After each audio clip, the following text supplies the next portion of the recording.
Hello students, this is Mrs. Jennifer Cruz from Lilavati, Lalji, Dayal, College of Commerce. And in today's class, students, we are going to study Secretarial Practice, chapter number 9, Depository System.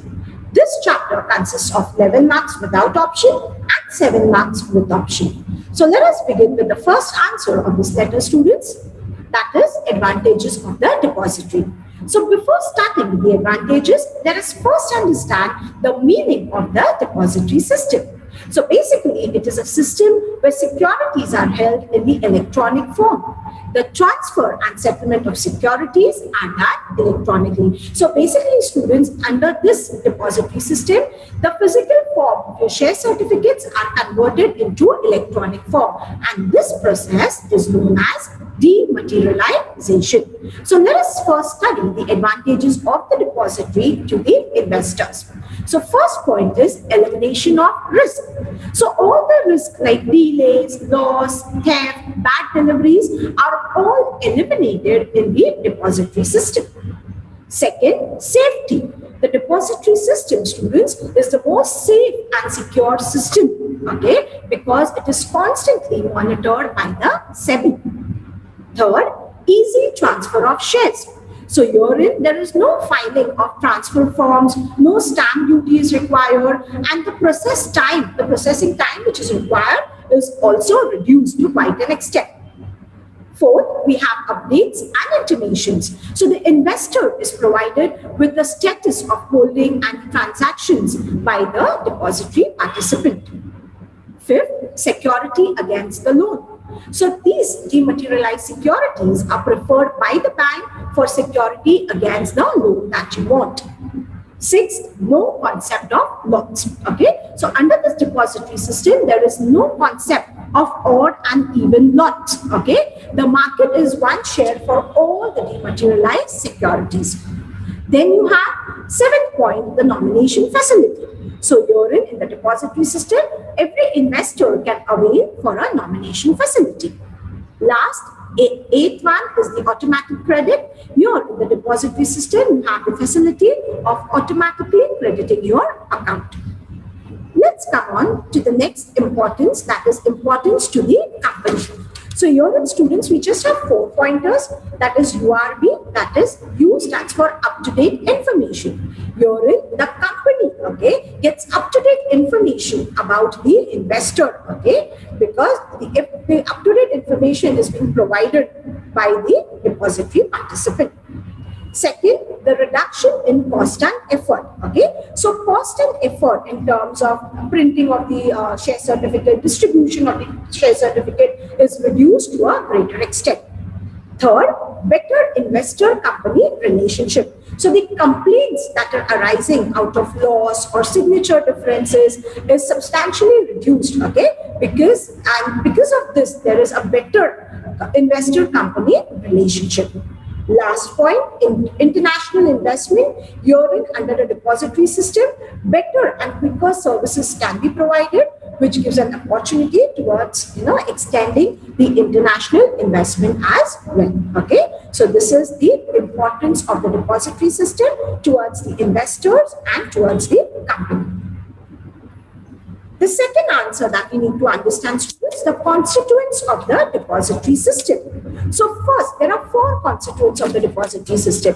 We have the depository participant, the beneficial owner, and the issuer company. So first one, the depository. So what is a depository, students? A depository is like a central bank, okay, wherein all the securities are held in the electronic form. Okay, so the depository, what does it does? It provides services, okay, related to all your securities. So it provides various services. It is responsible for safekeeping of your securities. It is like a bank which keeps all your securities safe.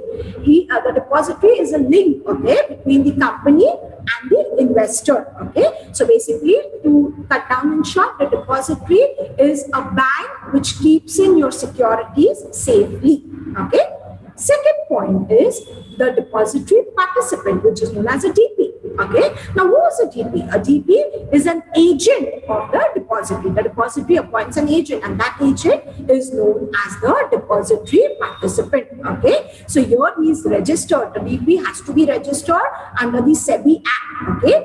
Because this depository participant is an intermediary, he is a link, okay, which is appointed by the depository. He acts as a link between the depository and the investors. What work does he do, students? He facilitates, okay, the process of dematerialization. So he is basically the agent who looks after the process of dematerialization.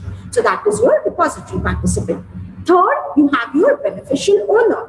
The beneficial owner is no other than the investor of the securities. Okay, he has the rights towards security. He benefits with the rights and responsibilities of the securities is with the beneficial owner, because he is none other than the investor of the security. Okay, he is the client. Basically, he becomes a client of the depository and the depository participant. Last one is the issuer company. The issuer company is a company which issues securities to the beneficial owner. Okay, so 4 constituents of the depository system: the depository, which is the bank which keeps your securities safely.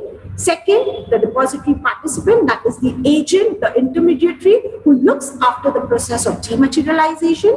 Third, the beneficial owner, means the investor. And fourth is the issuer company, the company which issue the securities.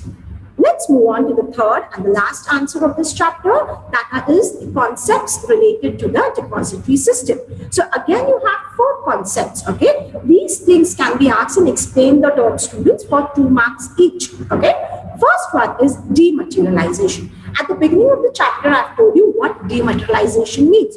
So it is dematerialization is a process, okay, of conversion of your physical form of share certificate into electronic form.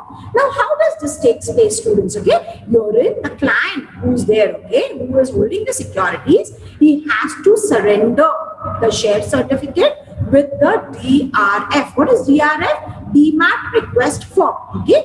Then, after submitting his DRF and the original share certificate, the DP forwards it to the depository, wherein everything, okay, then the depository will then forward it to the issuer company. So a process is there. If you want to dematerialize your share, you have to first surrender the certificate along with the DRF to the DP. The DP will forward it to the depository. The depository will then forward it to the issuer company. So this is the short process to remember: dematerialization. Second, rematerialization. So students, this is opposite of dematerialization. If you want to convert your electronic form share certificate into physical form again, that process is known as your rematerialization. So here, what will you submit? You have to give a written request, okay, along with the RRF form, that is remat request form, to the DP. The DP will forward it to the depository. The depository in turn will forward it to the issuer company. Okay, that is rematerialization. The opposite of dematerialization is rematerialization.